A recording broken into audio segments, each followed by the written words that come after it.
Morning, everybody. Thank you for tuning in to Wayno's Rod House.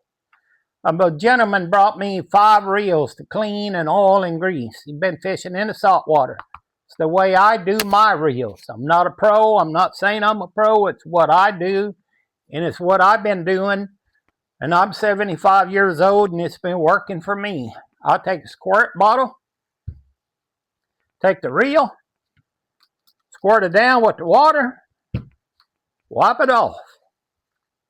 Here we go. Some of y'all gonna yell at me. Yeah, that's WD-40.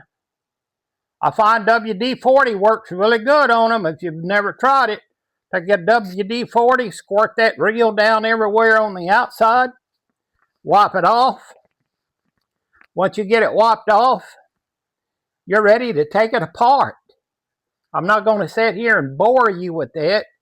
Take it apart, clean the inside, oil and grease. Remember, when you're oiling and greasing a reel, and it don't matter what reel you have, when you're oiling and greasing one, grease your gears and oil the bearings. And when you're doing one of these reels, don't forget about putting a little drop of oil right here on the handle. Keeps it loose, keeps it nice. Thank y'all for tuning in. The next project is, when that's done, we're going to take this black and white rod. We're going to completely strip it down to the bare blank. And you see it's got a blue tip. And then we're going to customize it and put a customized paint on there. Come along and follow the journey.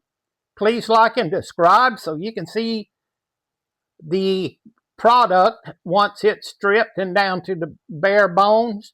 And then I'm going to paint it and put it all back together, and y'all follow along on the journey. We're going to call this the blue tip rod. Hey, thank y'all for tuning in. Please like and subscribe. Until then, go fishing, happy RVing.